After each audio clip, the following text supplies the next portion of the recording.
This hit that Nikola Jokic put on Morris is one of the most dangerous plays that I've seen this season and in recent history. Welcome back, everybody. I'm Dr. Brian Sutterer, and this is your #1 source for learning about the unique medical side of the world of sports. After this hit from Jokic, we saw Morris almost need to be taken off the court on a stretcher, and he was in no way faking or trying to milk how severe this was. This was a big enough impact that it could certainly have caused a significant spinal cord injury to Morris. This is equivalent to a severe whiplash injury type of mechanism. So here as Jokic comes in to hit Morris from the backside, you can see right before the contact, Morris's neck is straight. It's still. He's not bracing. He's not ready for this impact when all of a sudden Jokic hitting into the back of his torso pushes his torso forward. His head doesn't initially move. And so Morris's head goes into this severe amount of hyperextension, meaning his neck is bent significantly backwards. And because it happens so quickly and abruptly, Morris isn't able to use the rest of his supporting neck musculature to help absorb the impact of this load. So not only can this degree of neck hyperextension cause spinal cord damage and injury, but can also cause a concussion just from the amount of whiplash that we see as the neck and brain go from being in a still position here to boom, all of a sudden slamming backwards, slamming forward into the inside of the skull. Now, I know Morris didn't have to go off the court on the stretcher, but I'll admit he did not look good at all here down on the ground. We can see him there kind of opening and closing his hands. They were clearly examining his neck, and it's unclear in this position if they're just trying to tell him to move his hands, but oftentimes what we'll see when somebody has pins and needles going down into their arms, you'll see them kind of do that with their hands, almost like they're trying to shake out that numb feeling. And that was definitely concerning to see from Morris. Again, as he's on the ground here, you can see him opening and closing those hands repetitively, more times than I would suspect they would be doing if they were just trying to see if he had good motor function. Looking at our BioDigital anatomy tool here, I've highlighted the cervical spine and the skull. Now, our cervical spine has this normal amount of what we call lordosis, or kind of curve to it. And part of that is to absorb some of the impact and cushion from our skull. But you can imagine, of course, what would happen if we take the skull and the neck and we severely hyperextend, bending it backwards.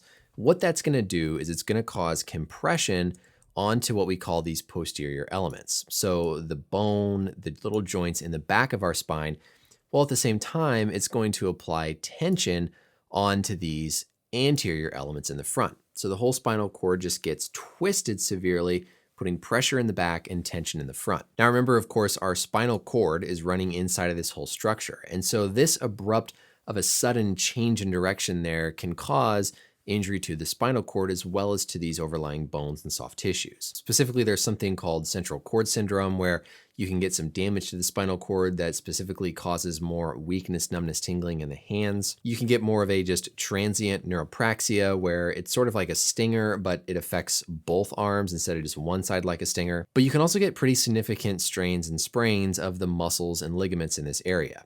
In particular, this guy here on the front, the anterior longitudinal ligament, this can become sprained. Again, it's going to stretch excessively when you go into that forced hyperextension, so you can have significant tearing of this ALL. In the back of the spine, we have these little joints called facet joints, and those facet joints get compressed whenever you get forced into that amount of hyperextension. And again, we know about how a concussion works with that moving of the brain back and forth within the skull, causing that impact when you get that sudden direction change or sudden load that you can't protect from to the brain. So this is no joke of an injury. I'm honestly surprised that Morris was able to come off the court and didn't need to be stretchered off under spine restrictions, because it certainly seemed like he was having some numbness and tingling in his hands. This might have just been a transient thing that hopefully has completely resolved, but don't be surprised if from all of this, Morris certainly could have a concussion. When we hear about things like cervical sprain, cervical strain, a strain is going to be more damage to the muscles or the tendons that insert around the neck. And a sprain is going to be an injury to all these different ligaments that we see around the cervical spine. When you see an impact like this coming, you're able to support yourself. You can brace for that impact to allow your muscles around the neck to absorb some of the load. But here again, if we think of that normal curve to the cervical spine, in this position, Morris's head coming all the way backwards, severe amount of hyperextension. It's going to compress the structures in the backside of the spine, pulling the structures in the front side of the spine, leading to possible spinal cord injury, injury to the posterior elements in the bones, and then things like sprains and strains of the ligaments and tendons. And that's really why when Morris is on the ground here, they're basically treating this like when we see concern for a spinal cord injury or a neck injury in something like professional football. Even though there wasn't like a direct impact or shot to his head, there was enough of a load on his neck with some concern for some symptoms that they do their normal evaluation. They look for tenderness along the back of the cervical spine. They're going to check grossly to see how well he's moving his arms and his legs.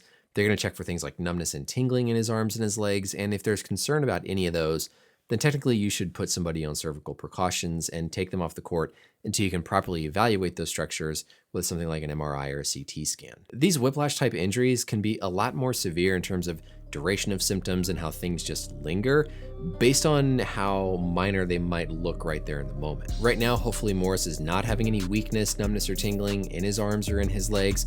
Hopefully he's not having any concussion type symptoms, but those are going to be the things that the doctors are going to be evaluating here in the subsequent days. That's it for the video, everybody. Let me know as always any questions or comments down below. And until next time, we'll see you later. Bye.